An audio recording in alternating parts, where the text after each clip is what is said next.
Everyone is welcome here, it's time to make new friends. Share a dram with the spirit of Edmonton.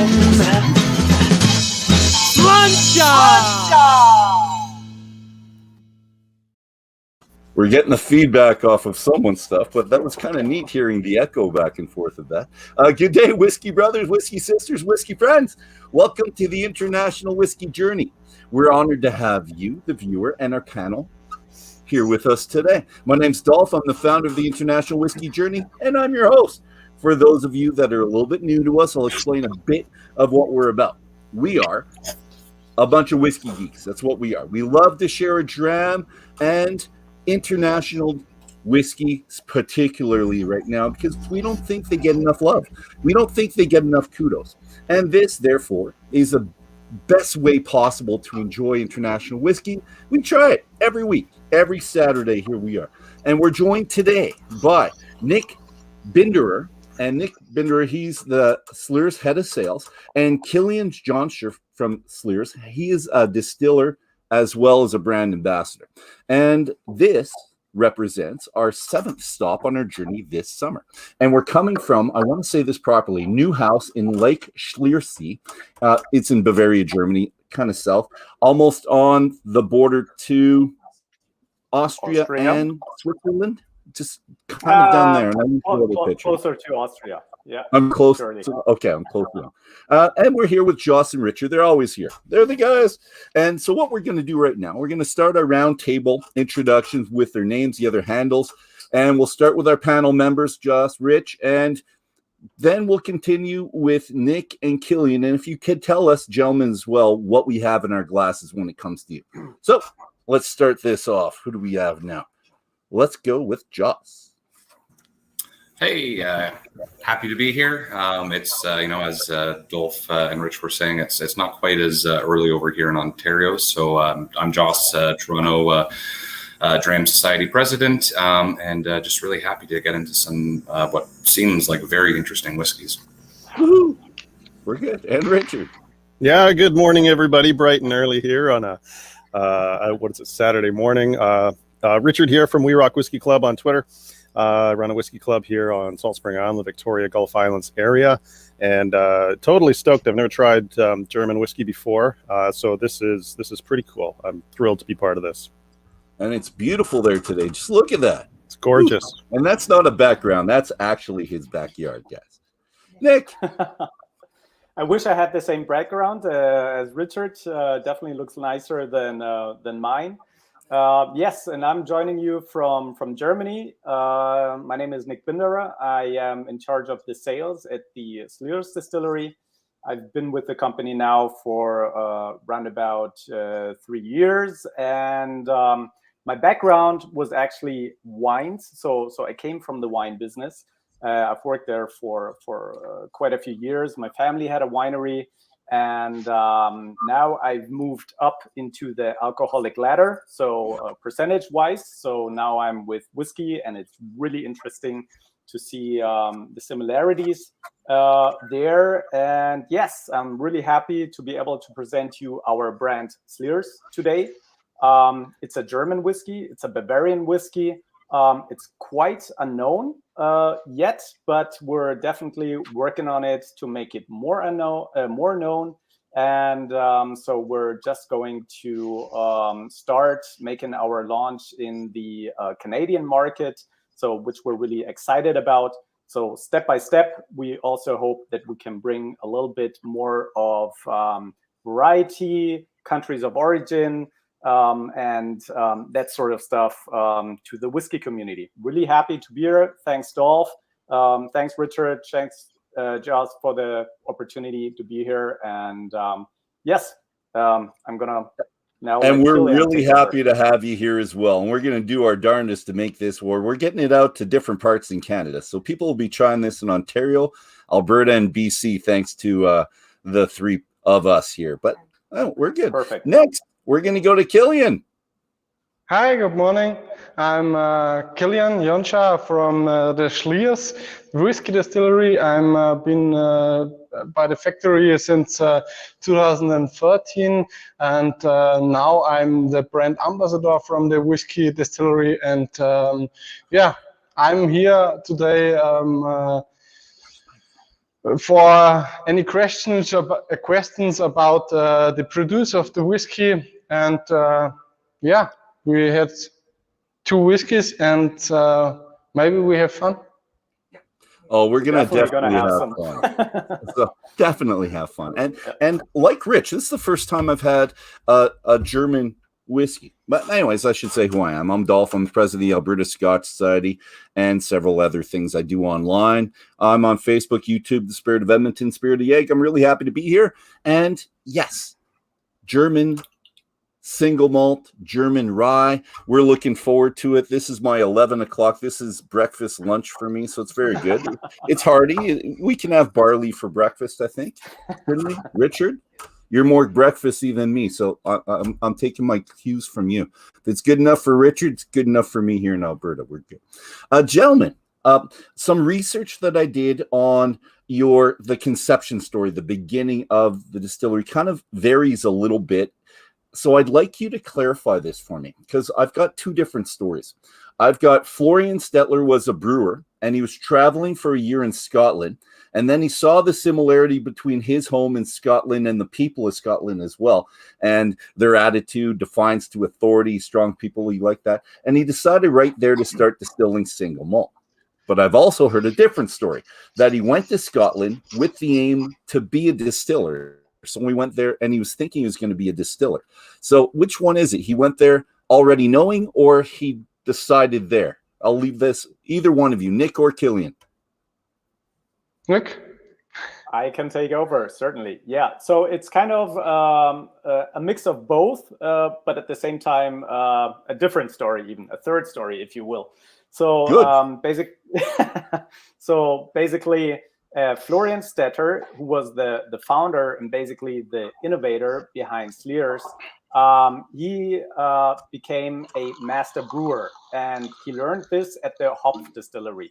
The Hopf Distillery is the Hopf Brewery, and the Hopf Brewery is a local beer brewery in also at the Lake Schliersee. Okay. And Nick is first. His parents-in-law, they've always had the Lantenhammer distillery. So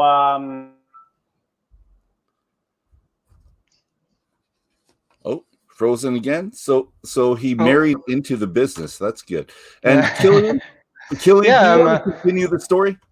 Yeah, I can explain the story. But sorry for my English. It's a very bit low. And yeah, the story for the Lantenhammer distillery is Florian. It's brew the wheat. It's a brewer in the Hopf distillery, and they make the barley beer without hops. And then he made it and distill it in the family distillery, in the family Lantenhammer distillery, and there make the spirit, the new make, for the store in the casks. And the distillery was very small. It was a small garage, and they were not enough room for the casks, and then they took it farmers. There are 5 farms around the Lake Schliersee, and in the farms, in the background, they made was das Käfig? They made a cage, and then they store it on the farms. And that was whiskey must store 3 years. That tell us whiskey, and on 1999 was the first time where they still the new make and store it in casks. And in 2002 they released the first single malt whiskey from the Slyrs distillery, and that was the start of very And he started with 1,600 bottles, and they sold out right there at the distillery. You didn't even go outside the distillery or the area. Is that correct? Yeah, the state start with 1,600 bottles, and that was on a ferry that sell 2 years of the whiskey making, and it was a very complex situation. The factory must grow up, and they must build an own distillery, and that was the Slyrs whiskey distillery in 2007. From 1999, it was a label from the Landnhammer distillery that makes the whiskey in the Landnhammer distillery, but the name was from the start. From 1999, it was Slyrs whiskey. That was the label, and they produce the whiskies. Thank you. And Nick, do you have a bottle of that behind you? I'd like to see the Landnhammer one, the original. Killian or Nick, do either of you have the original bottle? Well, this is basically one of it's changed over the years, certainly. And as you, I've drank some whiskey, obviously, but this is actually more or less how everything started. And as Killian said, it was basically just this crazy idea of the founder, Florian, to say we're going to make some whiskeys. At that point, nobody actually knew what was going to come out. And so when he first started in 1999 to distill the whiskey, he made some local advertisements, and that really spread, via word of mouth, that there was going to be some German whiskey or some Bavarian whiskey, which was also in our country a total novelty. Up until that point, obviously, everybody was only drinking Scotch whiskey, American whiskey, or Irish whiskey, if you will. And so basically, before anyone actually knew how the whiskey would taste, people were so interested in this idea of having a Bavarian or a German whiskey that people already said, okay, I'm going to buy a bottle no matter what's going to come out in 3 years from now. We have no idea. But anyway, we're gonna, you can already make a reservation for us, and that's how basically everything got started. And so basically, the first batch of 1,600 bottles that was sold out more or less immediately. Actually, he oversold what he had started to produce in the first year. So that was also the reason where he saw, okay, we can expand this, we can make it a bit bigger. Well, it's good to have the support from home, right? It is. One other question, though, about the beginning of the distillery, if I can. So I'm going to show you a picture, and I got this online. Can you tell us about this? So the background, the name, where it comes from, please. Either one of you. Killian, do you want to take this over? You are from yeah, I'm in the year 779. They found or built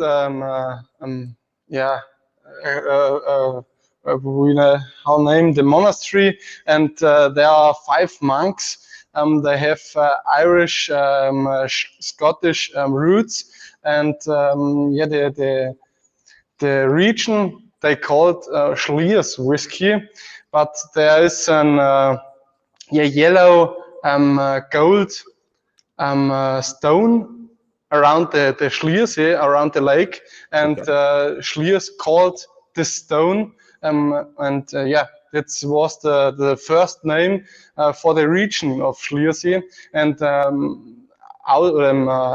from Slyrs it became the name then Schliersee, the lake of Schliersee, and then in 1999 the Florian Stetter, the founder of Slyrs, the name was for him very exactly for the product, and in German we call a Schliert im Glas. Okay. That makes when you turn around the whiskey in the glass, Yeah. you have Schlieren. We call them legs. Is it It's legs? like the residue. It's like the residue on the glass, which you see the oil, basically, Yeah. which you see dripping down, and that's called Schlieren in Germany, in German language. So that was a kind of fitting name for that. Yeah. Perfect. Okay. No, I like that. They're legs for us. LEGS, just legs is what we have when we have that. Yeah. But okay, no, that's good. Thank you very much, Killian. See, you were worried about your English, and you're getting better the more you talk every second, or everything you drink. But maybe. But more I can drink than the English. Just keep drinking more. We're good. I'll start drinking with you too. But a little bit of information on the Lettenhammer Distillery. That wasn't his family's; it was his wife's family's. Because I thought he was a brewer there, but then when I did a little bit of research on that distillery, they do eau de vie and schnapps, and I didn't think you would have a brewer for that. I wasn't sure. So help me out. Is it his family or his wife's family? Did he marry into the business? It was his family. Yeah. Okay. And but he wasn't a brewer there. He was a brewer at another brewery in the area. Is that correct? Yeah, brewing is the same process, and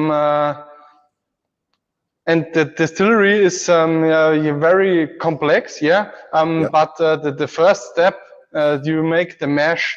It's very complexity, and in the brewery, it's more than in a distillery.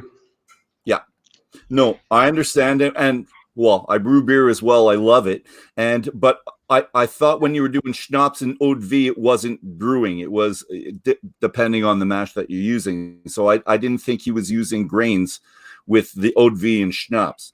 And I just thought it was different. I didn't know if they were called brewers at that point. Yeah. No, he wasn't. So he basically just did he became a master brewer at a brewery at the Hop. But then when he joined the family business, which was only a distillery, it didn't have anything to do with his brewing background anymore until he actually came up with the idea to produce whiskey, because we always say, you call it a wash, but in German we say it's basically a beer just without the hops. So that's where his background kind of helped to get this started project. Yeah. Okay, and that makes sense because the first batch of single malt that you got it from the Hof Brewery, right? The first mash you received was from them. So they transported the mash to Lettenhammer, and then distilled it from there. And distilled it under the Lettenhammer name, right? That's 1600.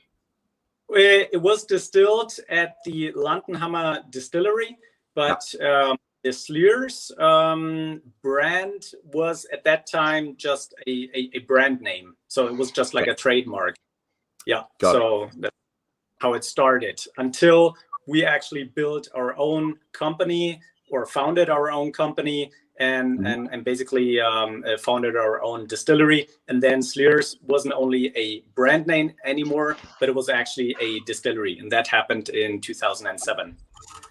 How many batches did you make before Florian decided to make his own distillery? How many batches did it take for him to think, yes, I can make the single malt all the time, full time under my own distillery? Was it after the first batch that he sold out 1600, or did he have a couple batches at the Lettenhammer Distillery before he decided? Not because I know he left in 2007, but how long did it take him to decide that he wanted to build the new distillery? I think, well, basically, it was already with the first batch where he made his basically the marketing in the area, where he already kind of noticed really quickly that people were really into this idea of having a whiskey made locally. So more or less after the first year already, he noted, well, this thing can really work. and so it was always, I guess, his dream, his vision to make, or basically to build his own distillery. And the first few years of distilling at the Lantenhammer Distillery, which was more focused on producing fruit schnapps, that was basically just a trial, or before he makes such a big investment, he wanted to make sure that this would work. Yeah. So, but it was more or less after the first year already. And you know what? I'm going to show you, or people picture this is the Slyrs, and this is 10 kilometers away. That's how far away that he made this. That's all. So there's the distillery, and it's beautiful in the background. I'll show a couple pictures of the stills as well. So we've got these, and really interesting base. So to have the brick around the base is really quite interesting. And I'm wondering below it, is it copper behind the brick or not? Yes, Killian, I think this is for you. All copper. It's all copper. All copper. Still. Okay. And if you look at the shape of the stills, they are actually totally different than you would typically see in Scotland. Yes. And the reason behind that is that we started to make our spirit at the Lantenhammer Distillery, obviously, and the shape of these stills is the typical fruit schnapps or eau de vie still. So that was kept in order not to change the quality of the schnapps too much. Yeah, that's one of the stills at the previous Lantenhammer. Yeah, and that's really interesting, because I was wondering if the stills themselves changed when you went from one to the other, or anything else. Did you buy the stills from the same still maker? Killian, do you want to answer? Yeah, it's the distillation is built by the Cote Anlage. Cote, it's near the Bodensee. Okay. And it's a steel maker, or it's one of the best maker of the distillation in Germany. Nice. And I'm wondering. No, it's okay. And I'm wondering what else changed when they went from one distillery to the other distillery, like production. Did that change? Marketing, sales? How did everything change when you went 10 kilometers towards the lake? I think the quality definitely changed. Well, first of all, if you think of it, in Germany, there are nowadays, I think there's about 300 registered whiskey distillers. But if you look at it more closely, there's probably only a dozen that produce exclusively whiskey. So the other 99% are fruit schnapps distillers, and they produce maybe 1 or 2 or 3 barrels of whiskey per year. But obviously, that has a great effect on the quality. So if you're running gin, if you're running some fruit schnapps, if you're running vodka or some other distillates through the same stills as you would do with whiskey, obviously you can clean it as much as you want, but you're always going to have some residual taste of the previous product that was in it. So when we went to our own distillery and had our own stills, we started just to produce whiskey basically 24/7 there. So that had a big effect on it. The quality got a lot better. You didn't have this kind of side note, as you would say, which nowadays people still associate a lot with, especially in Germany, with German whiskey as kind of tasting like a fruit schnapps.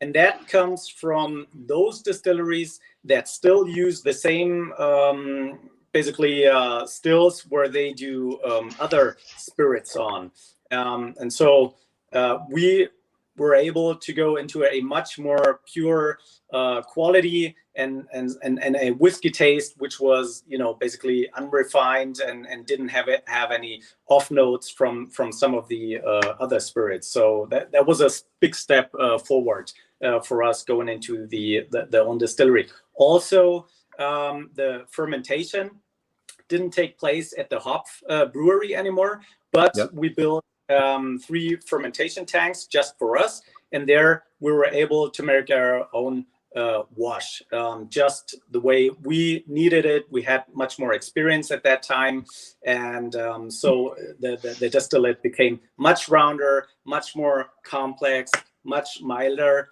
and it still does. Obviously, you know, it's our distillery is only 20 years old, and it takes a lot of you know, just experience and knowledge in producing whiskey. And the older we get as a distillery, I would say the more refined and the better our whiskeys get as well. So if you look at our whiskey classic, the one I had shown you previously, which we had initially produced, and if you compare it to the quality which we produce nowadays, it's completely different. It's a completely different taste. It has improved. It's gotten older. It's gotten much rounder. It's gotten much more complex. So that definitely helped us quite a lot going into their own distillery. Nick, I'll have you put up that bottle again. I haven't done a close-up of the bottle, if that's okay, just for people. That's the one there, the single malt, and that's your classic, and that will be available. Yarka will tell us, or Greg in a second in Canada, I'm pretty sure. And thank you. Perfect. We're going to go to the panel now and ask if the panel has any questions. Richard, you got a question? Sure, twofold, if I can remember the second part of it. So first question is, one of the logos or slogans that you have is, it's not a Scotch, it's not a bourbon, it's a Slyrs. Question one, how does the process of making German whiskey differ from making Scotch, bourbon, or Canadian whiskey? And number two, is there any legislation or any rules around the process that in Germany that might make it different? I know in Canada, it's kind of wide open in terms of how you make rye whiskey, which doesn't even have to be rye. So are there any, I guess those are the two parts. So what's the difference between German whiskey making and other countries? And are you hindered or supported by any legislation and rules? Okay. Let's go to the first question. I think our legislation is not as strict as if you look, for example, at the Scotch Whisky Association, and if you look at those rules, it's a bit more open. So we could use barrels or casks where there has been stored different liquids or spirits inside, for example, we could use a cask which has stored mulled wine inside, which is an aromatized wine, and that would still be able to be called a whiskey in Germany. We don't do that, but it's just to give you an example. At the same time, the ruling is still the same. Whiskey has to be 3 years old and 1 day until you can call it a whiskey. From what I heard, for example, in Taiwan, you can call whiskey a whiskey already after 2 years, which I guess makes sense. You know, if it tastes like it or if it looks like it after 2 years. But for us, that is still the same. But we do have more flexibility in terms of the casks which we can use. And going back to your second question about our slogan, it's not a Scotch, it's not a bourbon, it's a Slyrs. Yes, it is our slogan, and definitely what we're trying to say by that is if you drink a Slyrs, I think you will notice it will not be the exact same taste as maybe a Scotch whiskey or whatever you would have in your mind as a whiskey. It has its own distinct flavor profile. It has its own distinct taste to it. And the way we produce it, that's also differently. I mean, we don't employ any age statements. For example, we our Slyrs Classic, the one which I had shown you before, that's matured between 3 to 5 years or 3 to 6 years nowadays on average. But in my opinion, you would have comparable to a whiskey from Scotch. And if you look at it, if you look at the color, if you look at the intensity, if you look at the taste profile, we developed that in a much shorter amount of time, just by the way that we produce our whiskey. We are very stringent, I would say, when it comes to producing our new make. So our fermentation, for example, we take much longer. We take anywhere between 6 to 7 days just to make our wash. And after that, once we go into the first distillation, we have a low wine with about 32-35% of alcohol.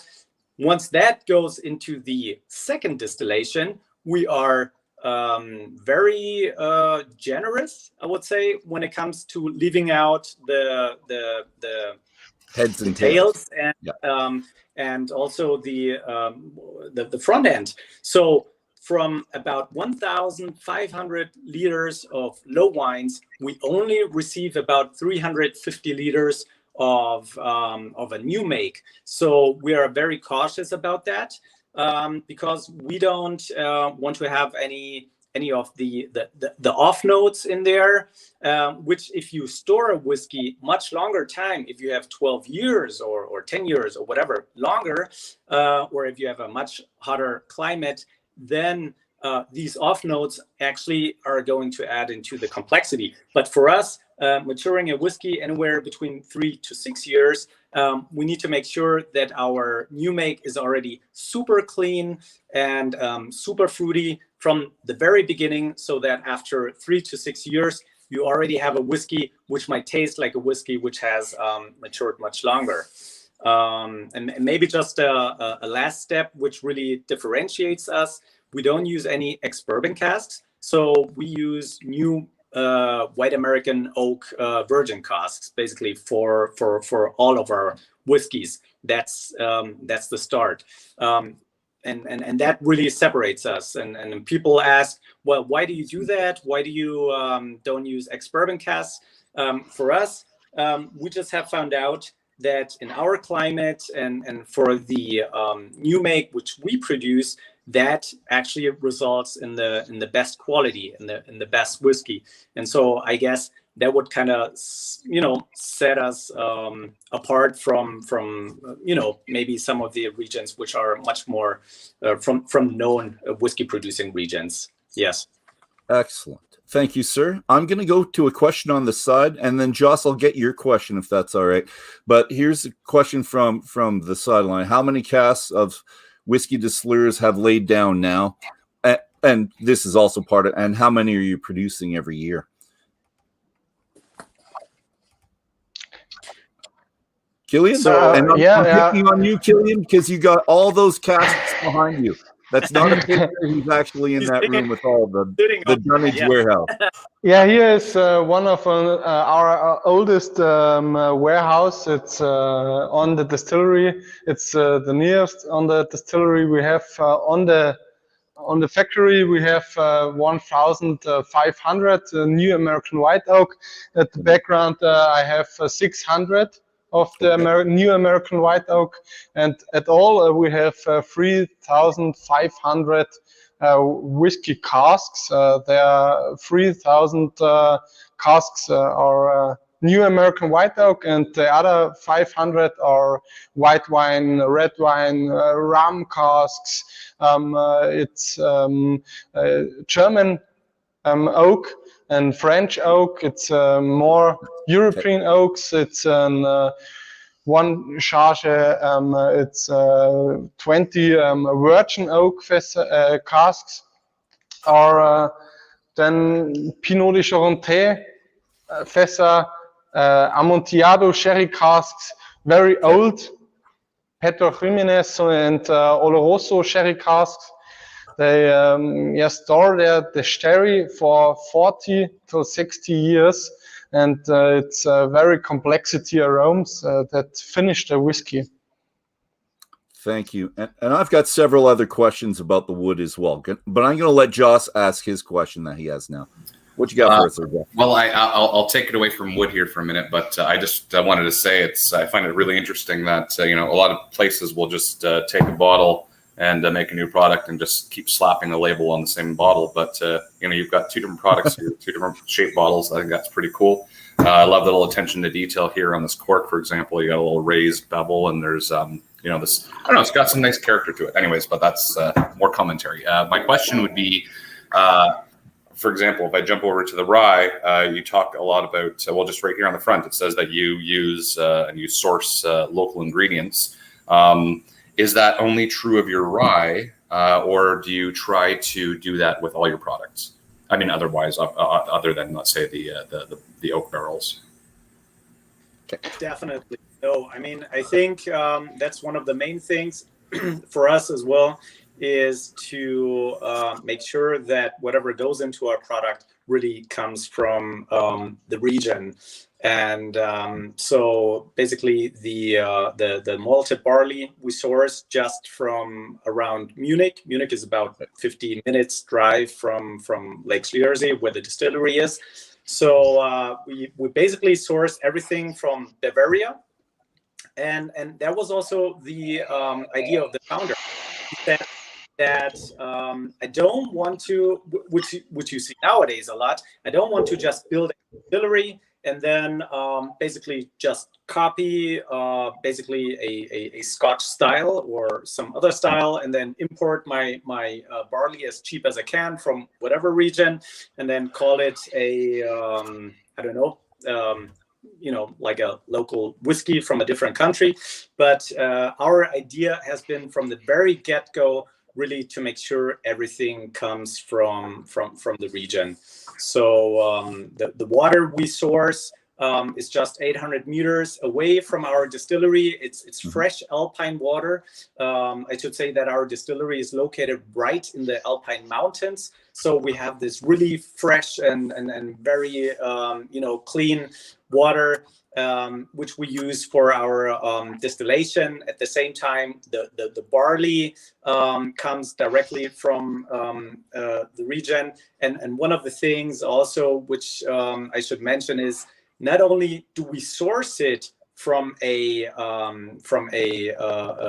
producer which is local, because sometimes you have these malted barley wholesalers that are situated locally, but then they also import their barley from wherever they can get it cheapest.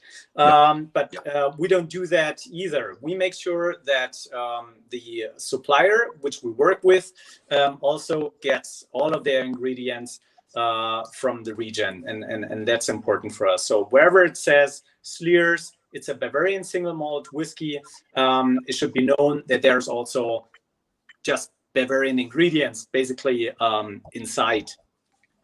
One example I would like to add right now is we have a second brand which is called Sylt.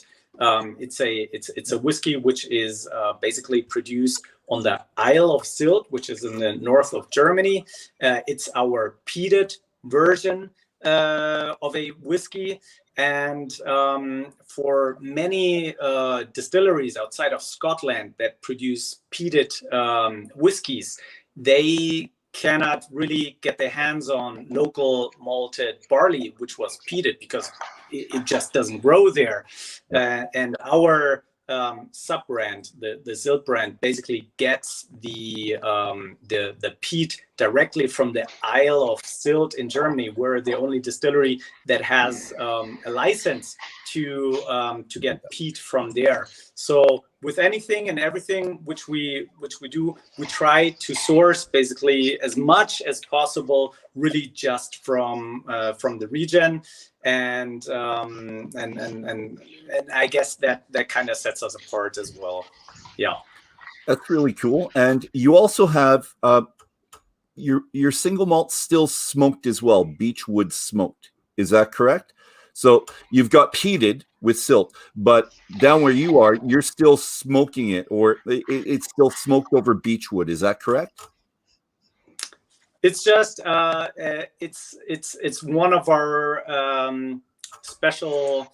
I wouldn't say it's our brands, but it's one of our whiskeys which is smoked over beechwood. It's our mountain edition. Okay, I can basically show here. So yep. Let's make that big because we're getting that too, and I'm really excited about that. So you can see that. So that is actually a whiskey which has been stored on a mountaintop really close to us at 1,501 meters above sea level. I think that's one of the highest storage warehouses you can actually find. And you built that in 2014, right? That was it's exactly. Fairly new. It's that. Okay, that's exactly. The one. So that was the beginning.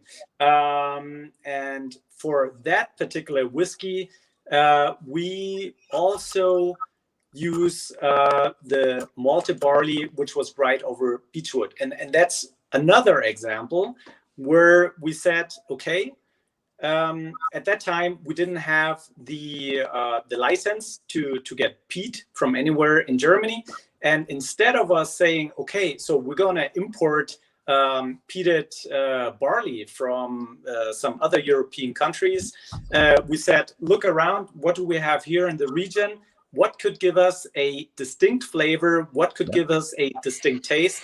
And we have lots of beech in the region. So we said, okay, let's make a try with this beechwood. Let's dry our barley over it, and let's see what's going to come out. And it's basically just for the mountain edition where we do work with the beechwood dried barley. But everything else is not peated. It doesn't have any smoke aroma. So we're really, for the remaining products, we're really just having, the very fruit forward style without any smoky hints. Well, I'm looking forward to it because one of my favorite beers, and it's from your neck of the woods, it's a Rauch beer, and I love it. So I'm waiting for that smoke to make it into a whiskey. That'll make me really happy. All right, so this is the portion, gentlemen, where I get geeky, and I'll have you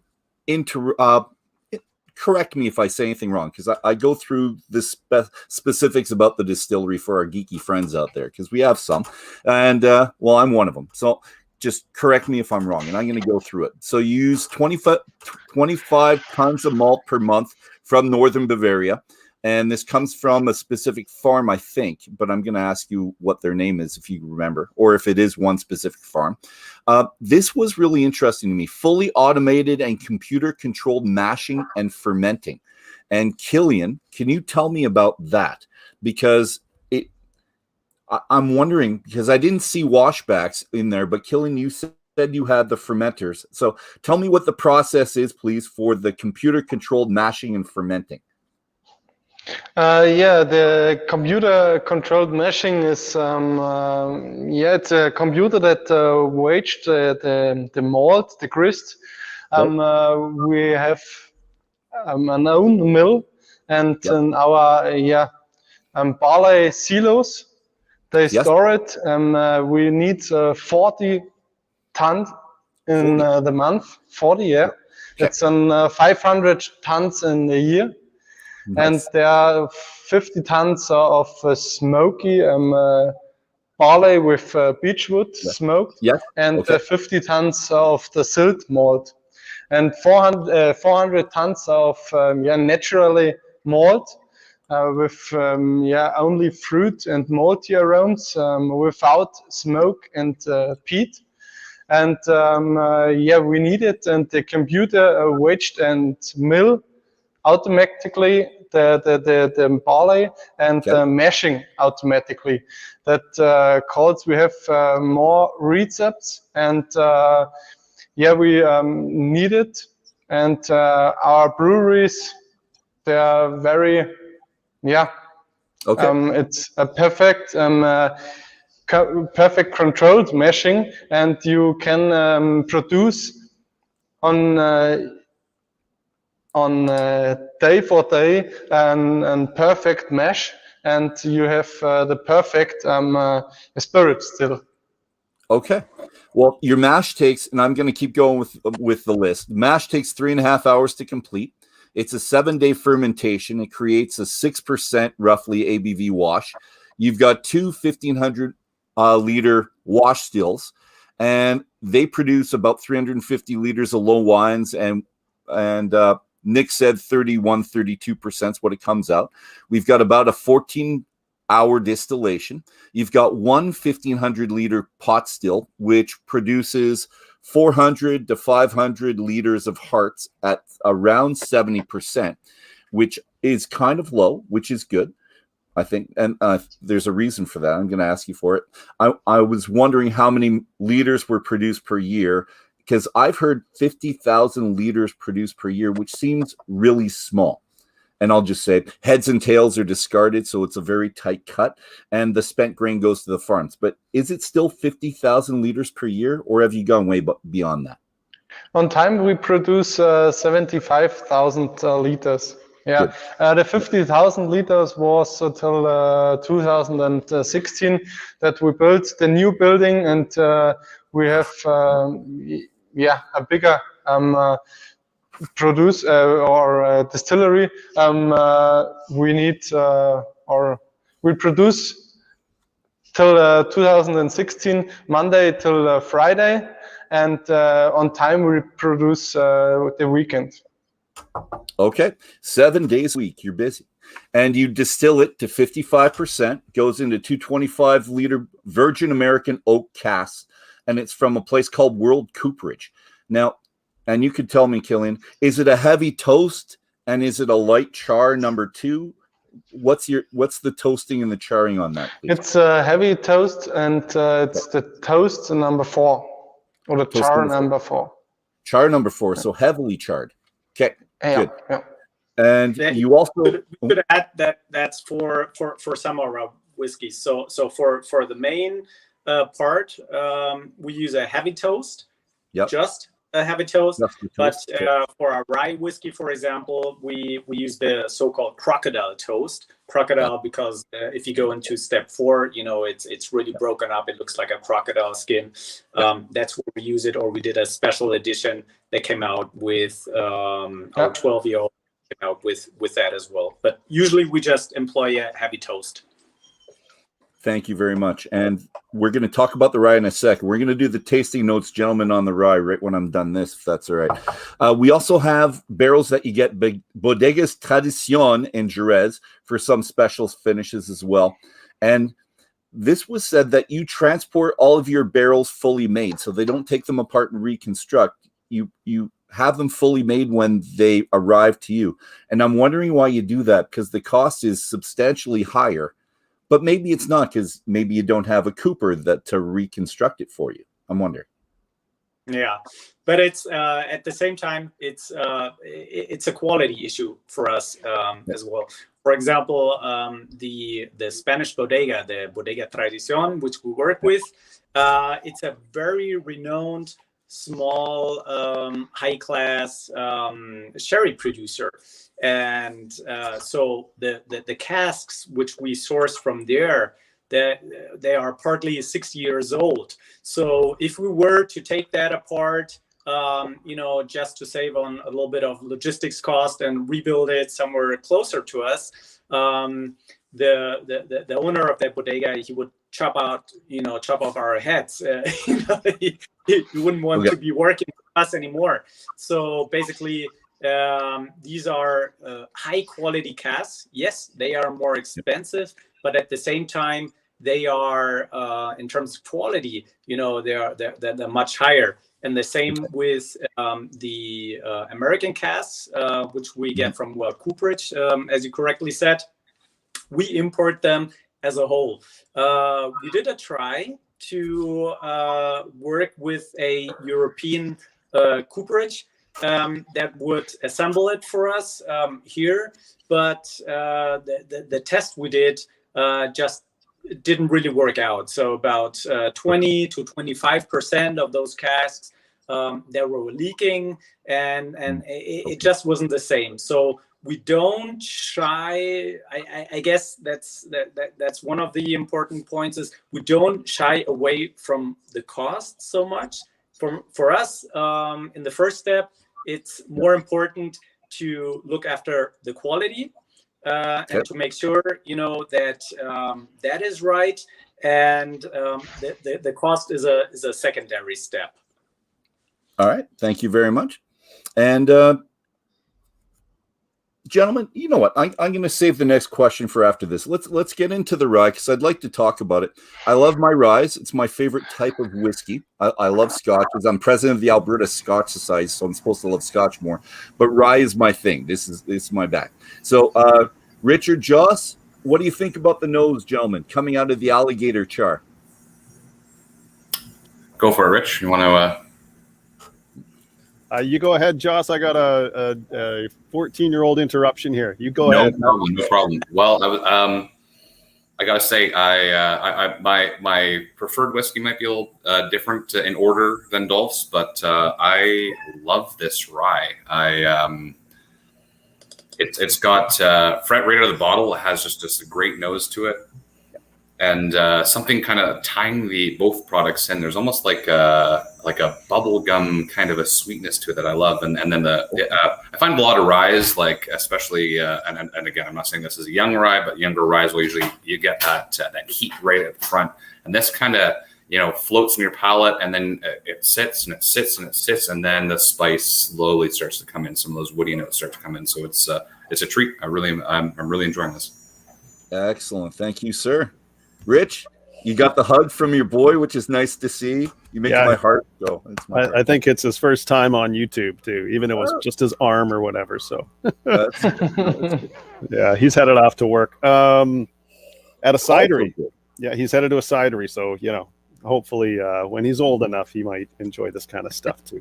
And he'll be bringing home the cidery stuff. Maybe they give him gifts of that. Well, maybe not. He's 14. At 14 years old, it might be tough. Yeah, but as far as this rye, I'm actually pretty grateful that it's 10 o'clock in the morning, because this seems like a perfect breakfast whiskey. It's nice and light and soft.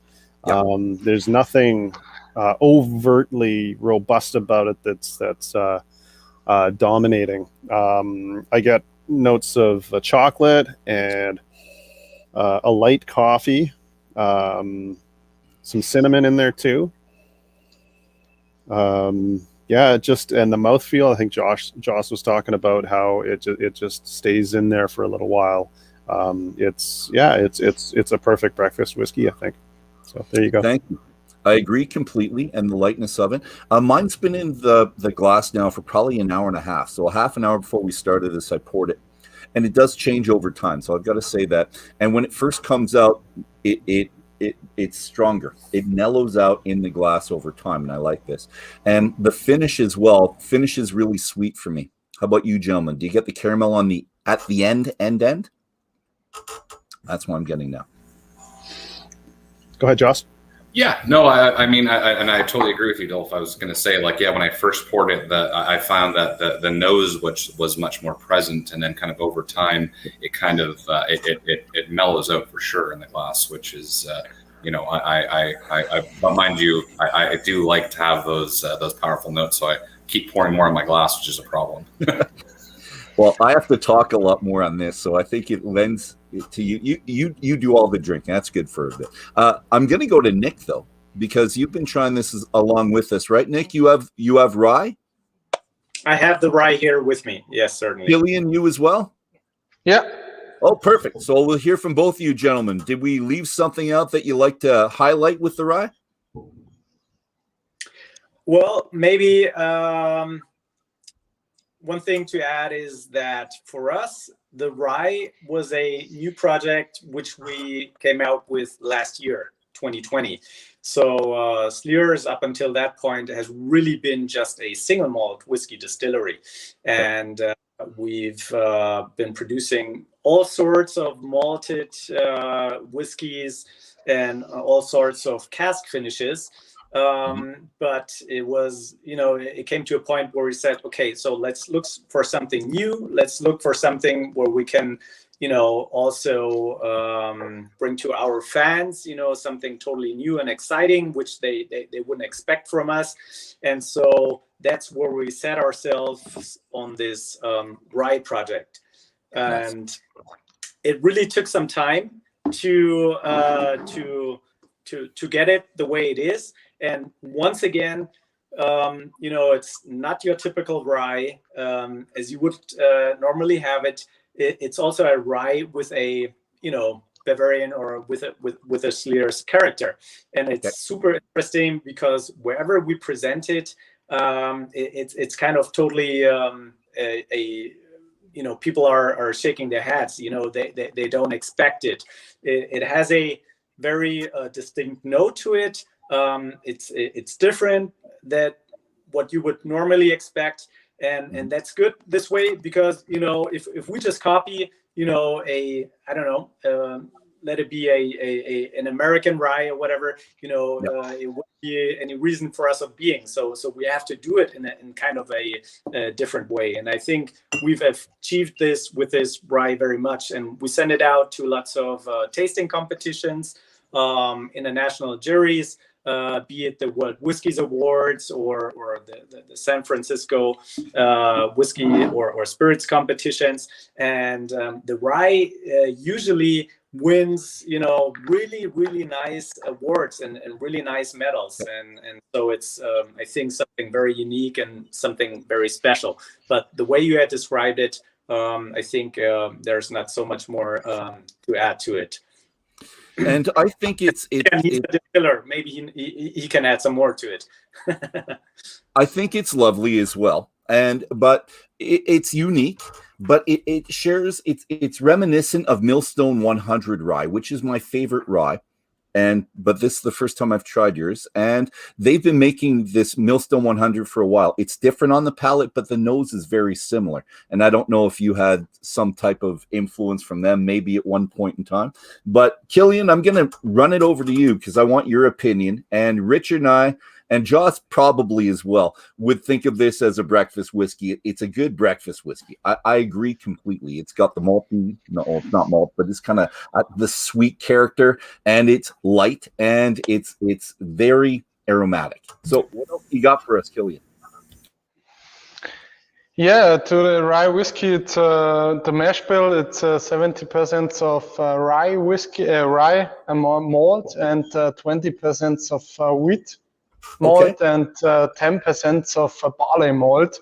It's the mash bill from the rye whiskey, and we used we have a test of since 2015 we mashing rye in our mash tun, and it's very hard to produce rye whiskey, and our brewery, it's not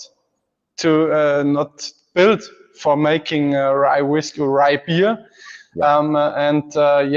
We use a brewery near the distillery, and they make us the mash without the yeast, and we fermentate it in our distillery and distillate it in our distillery. Store it in the old bourbon casks, and it have a very lightly freshness, very smooth, 41% of alcohol, and a little bit of the vanilla, a little bit from the caramel, and to have anyone a strawberry aroma. Strawberry. I'll look for that. In the mouth, it's one of the first aromas. It's strawberry. It's a little bit of sweetness and a little bit citrus. And the sweetness, it makes the aroma from the strawberry a little bit. Not too much. It's very smooth in the background. Okay. I'm still looking for strawberry. That's okay. I'm there. I agree with the beer, though. Trying to make a rye beer, and I've made it a few times, it's very difficult to work with. Yeah. Do you know, Killian, do they use enzymes, or is it 100% natural when they brew the rye? I don't understand the question. Enzymes to make it not stick as much, so that they add to it, or is it? Do you use rice? For this step, it's the barley malt. Okay, that makes it. Yeah. Okay, thank you very much, gentlemen. We're going to move on just a little bit, and I've got a couple pictures and the question was for me. You started your cafe. This cafe opened in 2016, and is this your cafe? Right here, or is that part of it? No. Oh yeah, that's just the beautiful bottles, one right after the other. And I'm asking this because where I read, it said that you have 40,000 to 50,000 visitors at the distillery per year, and that's a lot. So it's obviously important to you. But I was going to ask you why. How do you get so many people in? And is it just the showroom, or is it a restaurant with the cafe that kind of draws them in? What do you think's getting so many people for you? I think it's first of all the fact that whiskey in Germany, we don't have this huge tradition, right? So whenever people are in the area and they actually have the possibility to visit a whiskey distillery, they just take advantage of it. Of course, we've built the whole distillery, or we've enhanced the distillery with a cafe, with a lunchery, but at the same time, it was also very important for us to be a transparent distillery. Yeah. So, it was one of the main things to say, okay, we don't have anything to hide. People, they can come to us and they can basically see 100% how we produce our whiskey, how our distillers work, and they can look over their shoulders. And when we see it's handcrafted, it's not just something which we put on our website and put on our sales folders, and it looks good and looks nice, but it's something which we are also honest enough to show people. So we have 40 to 50,000 visitors per year, certainly.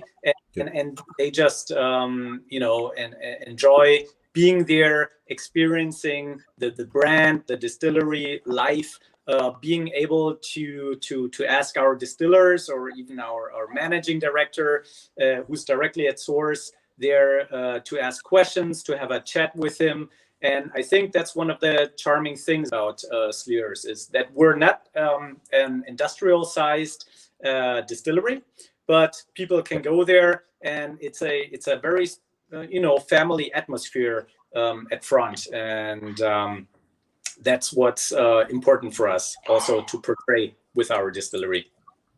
Thank you so much. That's a good question. Good answer. Sorry, good question. I'm making myself say that was a good question. Good Better question. Good answer. Thank you very much.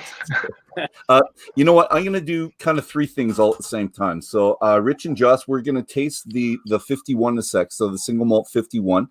Killian, I'll have you introduce the 51, because you were instrumental in making the 51, which I'm really impressed with, because it's great.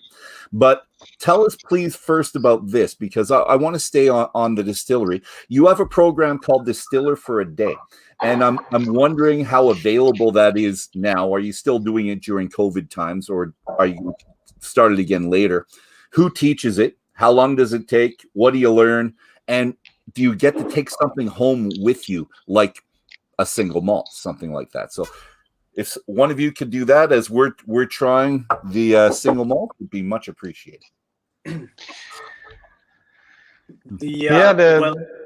Well, Killian, you go ahead. Na, verzeih du, Nick, passt. Distillery per day. Yeah, the Distiller of the Day program. That's it's basically something for us. Well, the 40 to 50,000 visitors, which you have mentioned, that come to us, they really have the opportunity to look at the whole productions process. And so our thought was to make it a bit more interactive, and to also show our consumers how whiskeys, or in that case I should say more like whiskey liquors, how they are made. So it's more targeted towards people that want to experience a bit more than just seeing the productions process. And during this Distillers of the Day program, you have the opportunity to work directly with our distillers and to pick different distillates from our casks, and also to create your own basically liquor, whiskey liquor. If we did it just with whiskey, I think it advanced. So what we do here, we have about 40. So people can, pick their base whiskey, and also pick or mix and blend different aromas. And of course, you also need some sugar and water to create a liquor. And from that, people have the opportunity to make their own whiskey liquor. So that's basically what the program is about. So it's like an advanced or it's like an enhanced tour with some more interaction. It's not so much about or let's put it this way, you do learn about the whole whiskey making process during that course as well, but at the same time it's more like an entertainment event, if we can maybe put it this way. So it's a blending class, really. It's just a chance to blend. And do you bring something home? Do you have a little 2-ounce or 50 ml bottle that they go home with, or something like that? Their creation? 100 milliliters. 100 mils. Good. Yeah. That's good. That's good size. And you know what, Killian, let's go to you. And this good-looking guy here. And there's the Slyrs 51. I'm showing this because he made it, and I saw those two pictures online. I think it was Facebook, where found out that you were the one that actually made this, or this is your conception. So tell us about this bottle right here, Killian. Yeah, the 51 was still on the end of my study to distiller. It was the first whiskey I made, but the classic one, it's very smooth, had very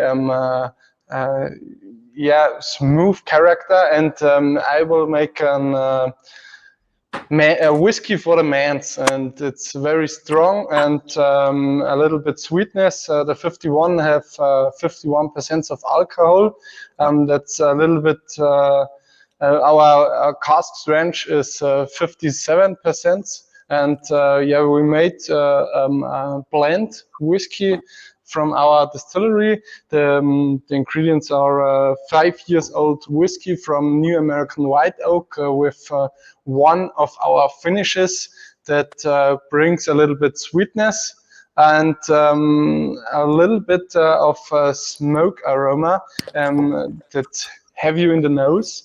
And it's one of my big baby. Okay, yeah. And it's a very strong complexity whiskey that makes fun. And I drink whiskey about 30 minutes till 1 hour, and it makes very fun to smell it. And you have a very fun complexity aromas in the mouth, and that's the And- I mean one of our best whiskeys. Obviously, because it's what you made, it should be the best. It's good, but it also says on, I think the site I was reading with your picture that there was a secret finish. You won't tell people what you finished it in. Is that right? Yeah, that's right. Okay, tell us. But Nick, tell us the secret whiskey cask. So it had a little bit of sherry cask, but the most of it, it's a very secret finish. Okay, if you don't want to tell us, that's okay. But I do want you to tell me about this. So this comes on the barrel, but it's all in German. So and my Google translating machine is not beside me. Is there something in here that you didn't tell us about? Something? Yeah, that's the story about Slyrs whiskey. We founded it in 1999 and makes one of the Upper Bavarian single malt whiskey in a classic distillation of low wine and spirit, still a spirit wine, and we store the malt, the new make, in 225 liters casks, and it's very limited bottles. Okay, so we're going to go to the tasting panel now. We started with Joss last time, so let's start with Richard. What you got? I notice from my perspective, it starts off very light on the nose, which is so different from what I get on the palate. I get a lot of grassy notes, soft notes, biscuity, savory, and then when I take a sip, I think the 51% really carries a lot of weight to it, which I like. If this were bottled at 57, if all of them were bottled at 57 or higher, I'd like that too. I'm a bit of a cask strength nut, but I like the weight of it. It comes out on the palate a little more meatier, barbecued meat, as if there might be some smoke to it somehow. Yep. Really enjoyable. I like that interplay between this is soft, no it isn't. This is soft, no it isn't. So yeah, it's a playful whiskey. It's enjoyable. Thank you. I'm doing water as well, so I'll talk about it because I have the same thing. Meaty. I just said barbecue, but let's go with meaty. Let's get Joss. What you got, buddy? Again, this one is it's one of those ones that you pour it into a glass, and if you give it 20 minutes, half an hour, it totally changes. So when I first poured it, I was actually getting, and I'm glad that Richard mentioned the grass. I was getting definitely some I don't want to say dank, but not in a bad, like vegetal and kind of like very earthy notes. Umami. And a lot of that is kind of mellowed out. And I totally agree with that kind of robust, meaty body. I like that you added that there's a little bit of sherry in there, because there is like a little, again, I talk about the link between the rye and this one is there's like a layer of sweetness that sits on your tongue that is common in both of these whiskeys. And I don't know if that's just coming out as part of your process or maybe the grain that you're using, but it's lovely. It's kind of got like that little bit of, it's a little harder to detect now, but there's definitely like kind of like a candy or like a bubble gum sweetness that just kind of sits there, at least when you first pour it. Really enjoy this. And on the nose, when I had the water, I just put it in. It came an aroma that I had previously. It's I forget a sulfury note. It's like the matchstick note that I got on the nose right as I put the water. But I had that at the beginning, and I didn't know if it was until I put the water back and going back into that. And I get that with sherries as well, certain matured sherries. I get it with Cavalan, often with Cavalan, the same kind of nose with that. So I'm liking it. For me, it was all caramel. Once everything subsided, again, an hour and a half ago where I poured this, it was mostly caramel that I was getting on the nose. After everything else worked out, the caramel is what remained. Is there any coloring added to this, or is it chill filter? I wouldn't expect it to be chill filtered at 51%, but is there chill filtering in your whiskeys? Is there any color added? The whiskeys are not colored and not cruel filtered, and it's very naturally. It's out from the casks, and then we put there inside a little bit of water, and then we fill it in bottles. Good stuff. Any other tasting notes you guys want to highlight before we go on? And that includes Nick and Killian as well. Anyone else want to highlight something? It certainly has a lot of our Slyrs whiskeys. They're very strong, of course, in the vanilla note, but it's also kind of described as having this herbal note. Maybe you said about a vegetable note, kind of like what you had tasted. And that's what a lot of our whiskeys just bring with them. So right now we've just tasted these two of them, and that's distinct for our whiskeys. But the 51 really is the older brother to our classic. So when we came out with the classic, that's more for the I guess for the beginner, and the 51 then is it's the stronger brother. But considering how much alcohol it is, I still find it always, or most people that we present it to, they find it very light in taste, despite of having this very strong alcohol content. So that's, I think, one of the nice things about the 51. Thank you, sir. And anything to add? I know it's your baby, Killian, so if we miss something, I want you to say it. Yeah, it's one of our, I don't understand as Nick. Sorry, ich habe das nicht ganz verstanden. Irgendwas, was du noch dazu fügen möchtest, weil es dein Baby ist, was du kreiert hast? Yeah, no, it's one of our best whiskies. It's have 51% of alcohol. It's a very strong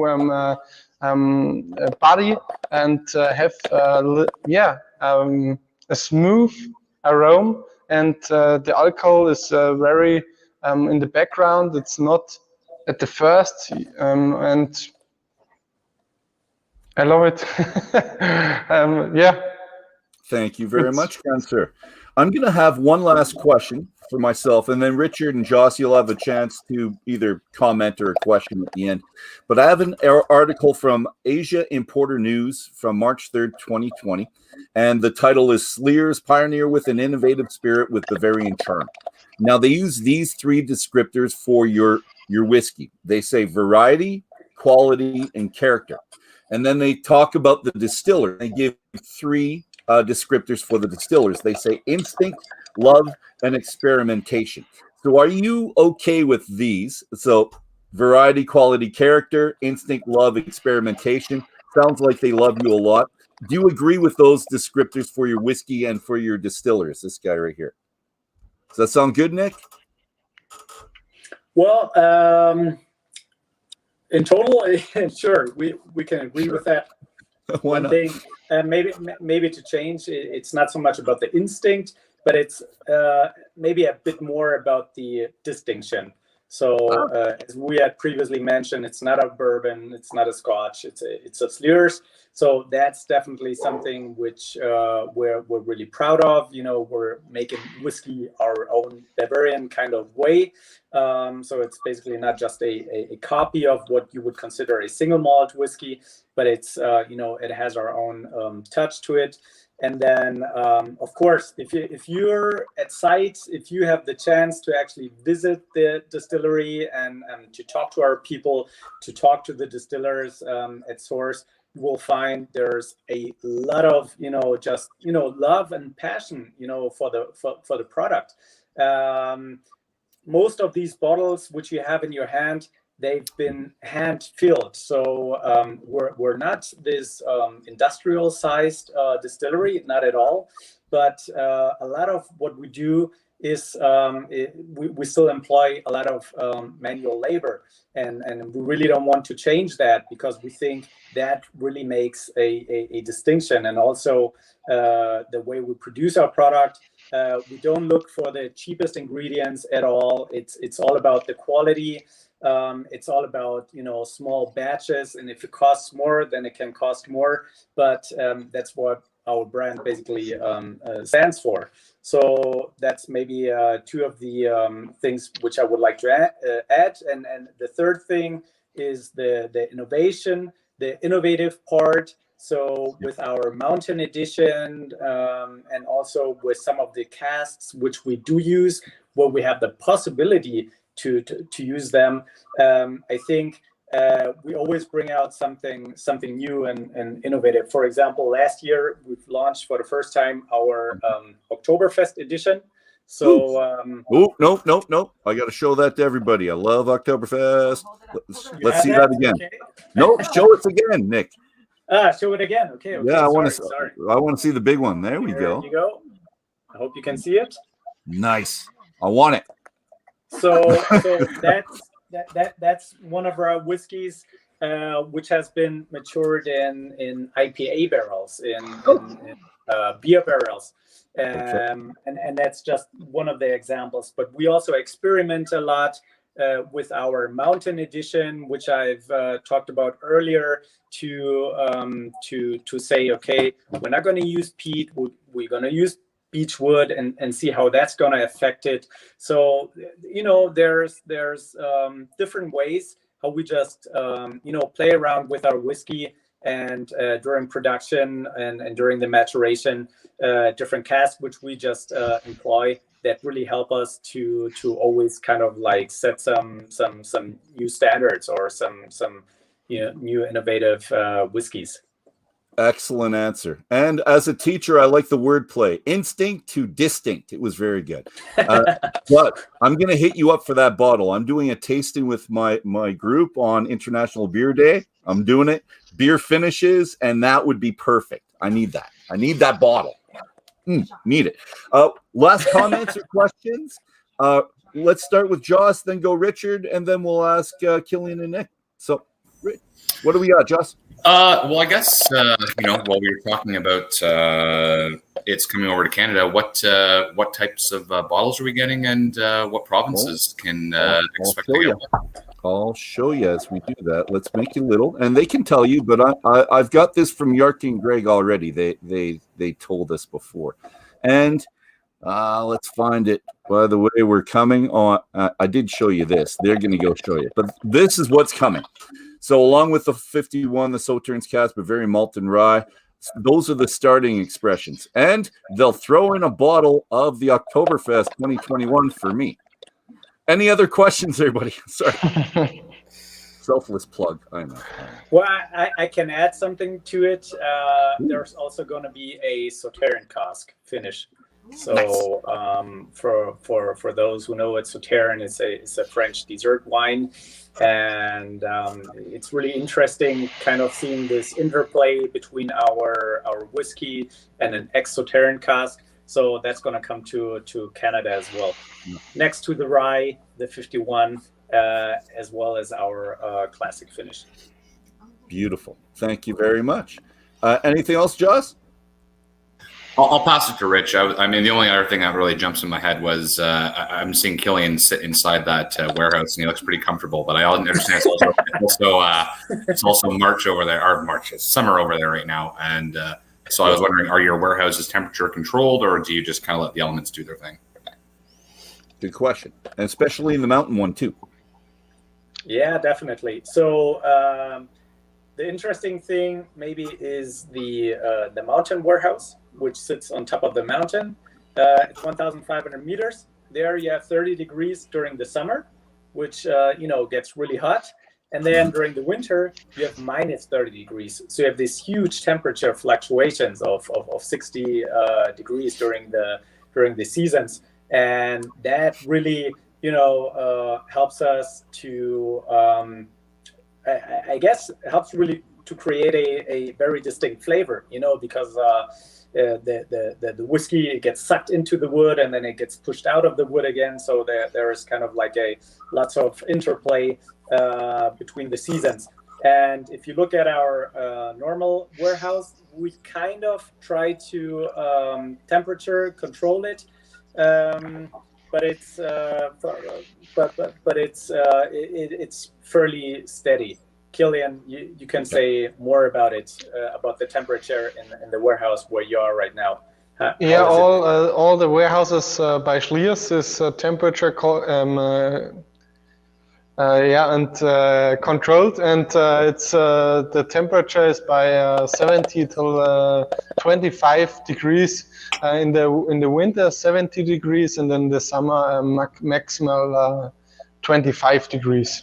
Okay, so not quite the dispersion that we had before. Thank you, sir. Richard, last questions or comments? Sure, I'll keep it quick given our timeline, but I just want to say how appreciative I am to everybody for bringing this all together, for allowing us to be able to try some things that are different. And on that note of being different, there are no apologies needed for whiskey like this. This is upstanding quality whiskey. I like that it's got a bit of a different flavor profile and nosing profile. It does stand out in that regard. And it is good quality stuff. So thanks for bringing this to our attention. I look forward to seeing it here in Canada. Thank you. Thank you, sir. All right, and let's go to Killian. Last comments from you, Killian. My comment today to the whiskey circle.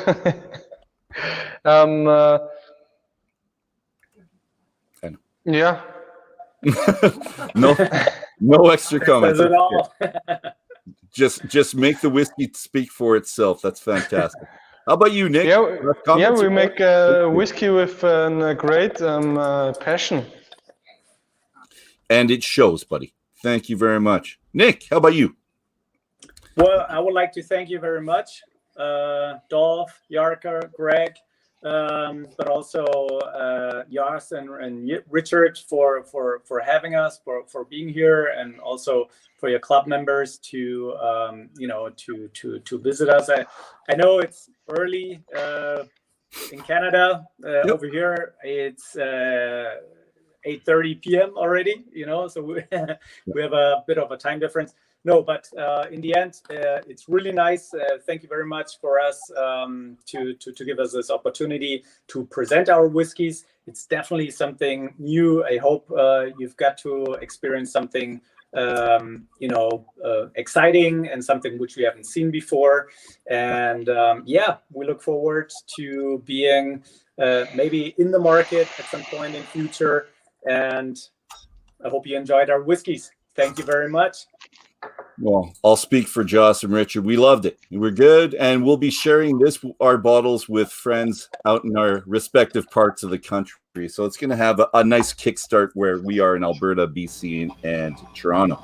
Well, Whiskey Brothers, Whiskey Sisters, Whiskey Friends, that's the 7th edition of the International Whiskey Journey. It's been a fantastic program. Thanks to our listeners for joining us today. Thanks for the panel, Joss and Rich. Absolute pleasure spending this time with you again, as we always do every Saturday. Special thanks to Nick and Killian from Slyrs Distillery.